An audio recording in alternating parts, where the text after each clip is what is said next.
नमस्कार मंडळी, Shri Swami Samarth knowledge path या चॅनलमध्ये आपले स्वागत आहे. आज आपण पंचप्राणाविषयी माहिती घेणार आहोत. आता पंचप्राण म्हणजे काय हे संबंधी आधी जरा माहिती घेऊयात आपण. की आपण जो नैवेद्य दाखवतो, तर एखादं ताट ठेवून आपण नैवेद्य दाखवतो याचं काय करतो की त्याच्या भोवती पाणी फिरवतो. तर जेव्हा पाणी मंडळ रूपाने आपण फिरवतो त्या ताटाच्या भोवती, तेव्हा आपण काही शब्द बोलत असतो. तर ते 5 प्राण असतात. ते प्राण कुठले कुठले? प्राणाय स्वाहा, अपानाय स्वाहा, उदानाय स्वाहा, समानाय स्वाहा आणि व्यानाय स्वाहा आणि शेवटी ब्रह्मणे स्वाहा असं म्हणून आपण ते नैवेद्य खायला घेतो, जेवायला घेतो. तर आता हे 5 प्राणाचं जे आहे, तर ते 5 प्राणाचं काय महत्त्व आहे हे आता आपण जाणून घेऊयात. की आता हे प्राण जे असतात हे शरीरामध्ये अत्यंत महत्त्वाचं कामगिरी करत असतात आणि त्याची माहिती असणं खूप आवश्यक आहे. आपल्या सर्वांनाही माहिती असणं खूप आवश्यक आहे. तर आता त्याची माहिती म्हणजे कशी, त्याचं जो स्वरूप जे असतं त्याचं कुठं कुठं असतात, तर ते त्यासंबंधी थोडी आपण माहिती घेऊया. किंवा प्राण आहे, प्राणायाम म्हणजे प्राण आहे. तो प्राण त्याचं जे स्थान असतं हृदयामध्ये असतं. ते हृदयाच्या संदर्भातले जे सगळे ते प्राण कंट्रोल करत असतो. आता दुसरा जो प्राण आहे, प्राणाय स्वाहा, उदानाय स्वाहा. आता उदानाय स्वाहा असतो हा कंठामध्ये असतो. हा कंठावरनं हे सगळे वरची जी बाजू आहे ही तो कंट्रोल करत असतो, उदान जो असतो तो. नंतर प्राणाय स्वाहा, उदानाय स्वाहा, समानाय स्वाहा. तर समानाय स्वाहा, समान प्राण याचा अर्थ काय की तो पचनासाठी कार्यान्वित असतो आणि तो आपलं जे उदर असतं म्हणजे जिथं अन्न पोचतं, जिथं सुरुवात खाल्ल्यानंतर जे अन्न जिथं पोचतं त्या उदरामध्ये तो प्राण स्थित असतो आणि ते कार्य तो तिथं करत असतो. पचनाचे कार्य, त्याच्यानंतर विभाजन करणे, त्याच्यानंतर त्या अन्नाचे सप्तधातूत रूपांतर करणे, त्याच्यानंतर मळविष्ठा जी ती पुढे सरकून पुढच्या प्राणाकडे पाठवून देणे, हे सर्व काम तो करत असतो. आता प्राणाय स्वाहा, अपानाय स्वाहा, उदानाय स्वाहा, समानाय स्वाहा. आता अपानचं आपण बघूयात. अपान हा त्याची गती जी असते ही खालच्या बाजूला असते आणि ही बेंबीच्या खालच्या बाजूला तो स्थित असतो प्राण आणि त्याच्याकडे मळमूत्र विसर्जन आणि शरीरातली जी खराब जी एनर्जी असतात किंवा खराब द्रव्य असतात ते बाहेर काढणं, हे त्याचं काम असतं. आणि 5वा जो प्राण आहे तो व्यान असतो. तो व्यान जो आहे हा संबंध शरीरामध्ये स्थित असतो. तो पायाच्या नखापासून डोक्याच्या केसापर्यंत सगळीकडे फिरत असतो आणि त्याचं जे कार्य आहे हे अत्यंत महत्त्वाचं आहे. तो शरीराचा बॅलन्स ठेवत असतो सगळीकडे, व्यान जो असतो तो. तर आता हे जे 5 म्हणजे पंचप्राण आपण प्राण म्हणतो, तर ते वायुरूपातले सगळ्या गोष्टी असतात आणि त्याचं जर पूर्ण ज्ञान असणं खूप आवश्यक आहे, कारण त्याच्यावरच आपल्याला बऱ्याचशा गोष्टी अवलंबून असतात. आता उदाहरणार्थ आपण काही ठिकाणी असं बघतो की ह्याचे पोटाचे प्रॉब्लेम येत आहेत किंवा अपचन होते किंवा पित्त वेळावाकडं खूप होते वगैरे वगैरे. तर याला तुम्ही जर का समान जो प्राण असतो, या समान प्राणावरती जर तुम्ही उपचार केले, तर त्याच्यावरती अतिशय चांगला उपयोग होताना दिसून येणार. तर आता तो उपयोग होताना कसं दिसून होतं की त्याला काही विशिष्ट क्रिया आहेत. आता त्याच्यामधलं एक उदाहरणार्थ म्हणून एक सांगतो की त्याच्यासाठी समान वायू एक मुद्रा असते. तर ती मुद्रा कशी आहे, तर ती मुद्रा अशा स्वरूपाची मुद्रा आहे. असे दोन्ही पानं ह्याचे हाताचे अशा मुद्रा करायची. पाची जी आहेत बोटं एकमेकाला अशी लावायची. यांनी समान प्राण जो असतो शरीरातला तो म्हणजे तुमचं उदर, त्याच्यानंतर जठर किंवा हे जे काही आतडं याच्यामध्ये तो काम करत असतो. तर ते मेन महत्त्वाचं की तो जर बॅलन्स केला आपण, तर त्याचे जे पचनाचे जे प्रॉब्लेम आहेत ते बऱ्यापैकी सॉर्ट आउट होताना दिसत आहेत. आता मी स्वतः ती गोष्ट 3 दिवस म्हणजे माझ्यावर स्वतःवर ते उपचार करतोय. तर त्याच्यामुळे मला असं जाणवलं की खूपसा हलकेपणा जाणवतो आहे. त्याच्यानंतर बरेचसं पचनासंबंधी काही अडचण असेल तर ती दूर होते. त्यानंतर वातासंबंधी काही अडचण असेल तर ती दूर होते. याचा अर्थ ते काम करते. म्हणजे मी एक्सपेरिमेंट म्हणून ते करतोय सगळं, तर ते अतिशय चांगला रिझल्ट येतोय. हे 2 दिवस मी चालू आहे माझं काम. तर आता आजचा दिवस आहे, म्हणजे 3 दिवस झाले की ते रिझल्ट येतो त्या गोष्टीचा.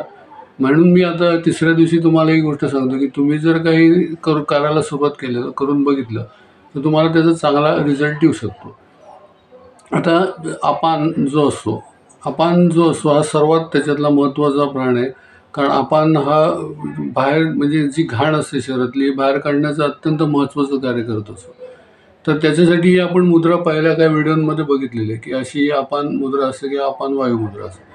तर ही जी मुद्रा आहे ही जरी तुम्ही रेग्युलर जरी 2-3 तासाने एकदा करून टाकली तरी शरीरातलं मळ उत्सर्जन आहे ते वेगाने होत जातं आणि तुम्हाला हलकं हलकं व्हायला सुरुवात होते. आता उदान जो प्राण असतो हा उदान प्राण जो असतो हा इथं स्थित असतो आणि इथून म्हणजे इथं विशुद्धी चक्र आहे इथं तो स्थित असतो आणि तिथून तो कार्यान्वित असतो सगळ्या वरच्या केंद्रांवरती. तर त्याला खूप महत्त्व आहे कारण वरची केंद्र ही सर्वात महत्त्वाची केंद्र आहेत कारण तिथून सर्व याचं संचालन केलं जातं शरीराचं. तर त्याच्यावर जो कंट्रोल करणारा जो हे आहे तर तो उदान जो प्राण आहे तो त्याला जर काय चांगल्या प्रकारे जर बळ दिलं तर त्याच्यावरती चांगल्या प्रकारे म्हणजे आपल्याला हे बऱ्याचशा गोष्टी तिथं कंट्रोल करता येऊ शकतात. आता त्याच्यावरची जी मुद्रा आहे ती अशा स्वरूपाची मुद्रा आहे म्हणजे आपण ही जर उदान संबंधी जी आहे ही मुद्रा जर अशी तुम्ही करत राहिला तरी ती चांगल्या प्रकारे ॲक्ट होऊ शकतो.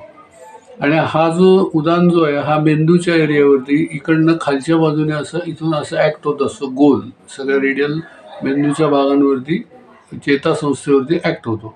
इथल्या ज्या पिनियल पिच्युटरी इथल्या ज्या ग्रंथी असतात त्याच्यावर त्याची ॲक्शन चालू असते. त्यामुळे तो उदान जो असतो तो सर्वात महत्त्वाचा असतो आणि त्याच्यावर जर का कंट्रोल नियंत्रण करता आलं तर मेंदूवरती नियंत्रण करता येतं आणि मेंदूवर नियंत्रण झाल्यानंतर ॲटोमॅटिक खालच्या ज्या काही गोष्टी असतात त्या कार्यान्वित आपण करू शकतो. आता प्राण जो असतो प्राण हा हृदय स्थित असल्यामुळे त्याला सर्वात जास्त महत्त्व आहे कारण त्याचं जे अस्तित्व आहे त्याचं जर थोडं जरी डिस्टर्ब झालं तरी हृदयावरती त्याचा परिणाम होऊ शकतो आणि त्याच्यामुळं बऱ्याचशा गोष्टी आपल्याला प्रॉब्लेमॅटिक होऊ शकतात. तर त्यासाठी मी ज्या काही पुढच्या काही गोष्टी आहेत त्याच्याविषयीचं काही आसनं असतात किंवा त्याच्याविषयीची काही मुद्रा असतात त्याच्या मी पुढच्या व्हिडिओमध्ये या गोष्टी सांगणार आहे. पण हे जे 5 प्राण आहेत हे जर का नियंत्रित करण्यात आपण यश मिळवलं तर आत्ता जे काही वेडेवाकडे जे आजार पसरलेले आहेत की डायबिटीस आहे हायपरटेन्शन आहे बरेच वेडेवाकडे आजार येत आहेत. त्याच्यानंतर बरेच वेडेवाकडे ऑपरेशन्स येत आहेत किंवा मेंदूविषयक विकारही खूप वेडेवाकडे खूप वाढायला लागले आहेत. त्याच्यानंतर एन्झायटी सारख्या अनेक गोष्टी यायला सुरुवात झाली. अशा अनेक वेडेवाकडे गोष्टी यायला सुरुवात झाली. तर त्याचं एक मुख्य कारण असं आहे की हे 5 प्राणातले जे प्राण आहेत हे अनबॅलन्स झालेले आहेत सगळे शरीरातले आणि त्याच्यामुळे हे बरेचसे विकार तुम्हाला तिथं जाणवतात. तर आपण असं प्रयत्न करूयात याच्यापुढं की हे जे 5 प्राण आहेत हे म्हणजे आसनं करून किंवा मुद्रा करून काही विशिष्ट औषधं घेऊन जर का हे आपल्याला जे प्राण आहेत हे कंट्रोल करता आले तर आपल्याला बऱ्याचशा गोष्टी आपण सिद्ध करू शकतो किंवा औषध पाण्याला किंवा आपल्याला जे नैसर्गिक जी शक्ती असते ही प्राप्त होऊ शकते आपल्याला त्याच्यामधून. कारण आपल्याला सतत आता काही लोक डायबिटीजसाठी अनेक वर्षानुवर्ष गोळ्या घेत असतात किंवा बी पीसाठी 10 वर्ष गोळ्या घेतल्या 15 वर्ष गोळ्या घेतल्या असं चालू असतं. तर त्यासंबंधी जर का आपण त्या संबंधाला जो काही हे म्हणजे तो पंचप्राणातला जो प्राण आहे हा जर बॅलन्स केला त्या संदर्भातला तर बरेचसे आपल्याला त्याच्यावरती कंट्रोल करू शकतो. आता व्यान जो आहे हा व्यान संबंध शरीरामध्ये फिरत असतो आणि व्यानाचंच कार्य आहे की तो सगळं शरीरातलं जे रक्त आहे हे कंट्रोल करत असतो संबंध शरीरातला. तर त्याला जर कंट्रोल केला का तो थोडा अनबॅलन्स झाल्यानंतर बी पी किंवा अशा टाईपच्या काही गोष्टी येण्याची शक्यता असते. तर जो व्यान जर आपण कंट्रोलमध्ये ठेवला तर बऱ्यापैकी याच्यावरती आपण कंट्रोल करू शकतो. आणि या 5 प्राणावरती कंट्रोल ठेवणं म्हणजे औषध घेणे असं नाही तर त्याच्यामध्ये काही योग्य रीतीने मुद्रा करणे योग्य रीतीने प्राणायाम करणे किंवा योग्य रीतीने काही आसन आहेत त्यासंबंधी ते करणे म्हणजे मग आपल्याला त्याच्यामध्ये करता येईल. म्हणजे पंचप्राण जर सिद्ध केले आपण तर आपल्याला बऱ्याचशा गोष्टी नियंत्रणात आणू शकतो आणि आपलं आयुष्य जे अतिशय सुखकर आणि चांगल्या रीतीने जगू शकतो.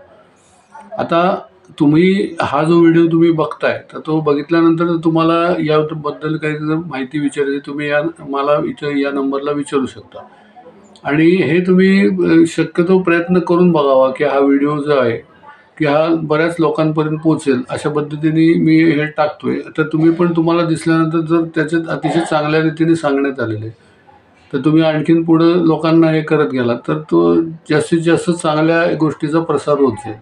आणि या गोष्टी तुम्ही पण करून बघितलं तर त्याचा चांगला फायदा होतो आहे. मला स्वतःला आता फायदा होतो आहे आणि मी ते सिद्ध करून मग मी तुम्हाला सांगत आहे. तर शक्यतो सर्व गोष्टी जेव्हा मी सांगतो एखाद्या गोष्टी, तर ते मी स्वतःवर त्याचं आधी अंमलबजावणी करतो आणि त्यातनं चांगला रिझल्ट आल्यानंतर मी तुम्हाला ती गोष्ट सांगत असतो. त्याच्यामुळे ही गोष्ट जर तुम्ही करत राहिला तर तुम्हाला अतिशय चांगल्या रीतीने त्याचा रिझल्ट येऊ शकतो. आता हा तुम्हाला व्हिडिओ जर आवडला असेल तर त्याला तुम्ही लाईक करा आणि माझ्या याला सबस्क्राईब करा. धन्यवाद.